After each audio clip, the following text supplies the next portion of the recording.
Como se habla en el único país de África donde el español es lengua oficial. Si no ubicas dónde se habla así, te damos dos pistas: es el único país de África que tiene el español como lengua oficial, y fue uno de los últimos territorios en independizarse de España, concretamente en 1968. Se trata de Guinea Ecuatorial.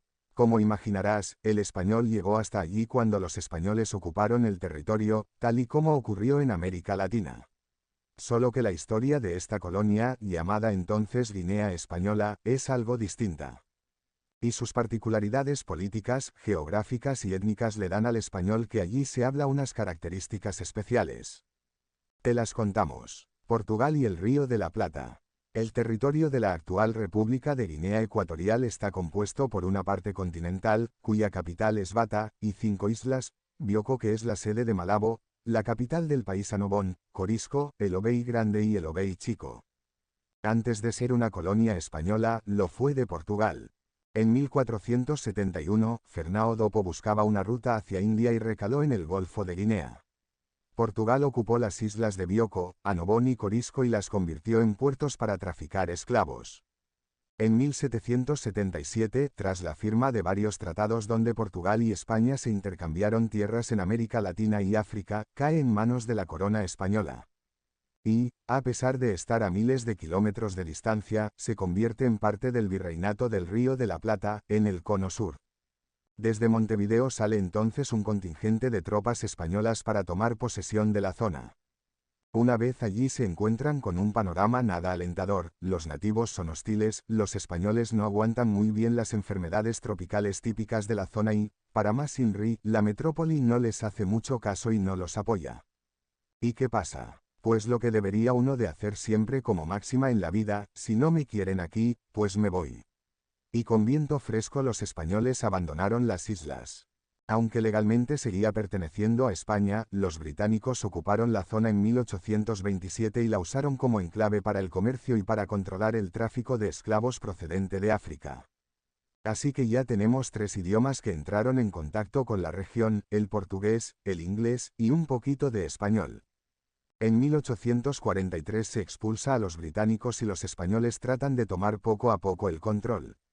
Pero no será hasta 1858, con la reina Isabel II de España, cuando la metrópoli retoma el interés en el Golfo de Guinea y manda al primer gobernador de la zona, Carlos de Chacón y Michelena. 12 lenguas para 1,5 millones de habitantes. En 1883, un grupo de misioneros claretianos llega a la isla de Bioko y se instala en Santa Isabel, lo que hoy es Malabo, la capital de Guinea Ecuatorial.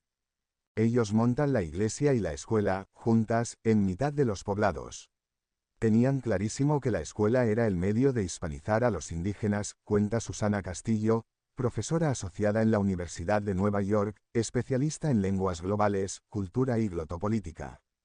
Pero la implantación de la lengua fue lenta y desigual. Por un lado, dice Castillo, los profesores de español o se iban de la zona o morían allí mismo debido a que las condiciones eran muy insalubres. Por otro, si bien en la parte insular los británicos habían hecho el trabajo de desbrozar y urbanizar, la parte continental de la entonces Guinea Española aún era un terreno bastante desconocido para los extranjeros. Así, no es hasta la década de 1930 cuando se extiende su enseñanza. Y le toca convivir con otras lenguas ya existentes. En 1968 el español fue declarado como idioma oficial de Guinea Ecuatorial. Pero al poco tiempo, cuando llega al poder Francisco Macías Nguema, cierra las iglesias y prohíbe su uso y todo lo español, incluido comer pan o sardinas, explica Epifanio Barril Bestue, profesor de Historia de Guinea Ecuatorial y comunicador. A día de hoy, el español es lengua oficial junto con el francés decretado en 1989, y el portugués en 2010, aunque en la realidad estas últimas no le alcanzan ni en expansión ni en influencia. Se mantienen también sus 7 lenguas nativas: Fang, Bubi, Benga, Endo, Beisk, Balengue y Visio. Por otro lado, se habla el Fadambo o annobonés, que es un criollo portugués. Además, está el Pidgin, Pichi o Pichinglis, otra lengua criolla con base en el inglés. Así, en total, son 12 lenguas las que conviven y se usan en mayor o menor grado para una población de poco más de 1,5 millones de habitantes. Las particularidades. Porque se implantó tarde, por la influencia de las lenguas nativas y por el periodo en el que estuvo prohibido, el español en Guinea Ecuatorial tiene una distribución y pronunciación desigual en el país. El ecuatoguineano Justo Boleica Bolecá, profesor de la Universidad de Salamanca, indica que cuando era pequeño, en las escuelas, principalmente en manos de órdenes religiosas, les prohibían que hablaran sus lenguas vernáculas en clase y los castigaban si lo hacían.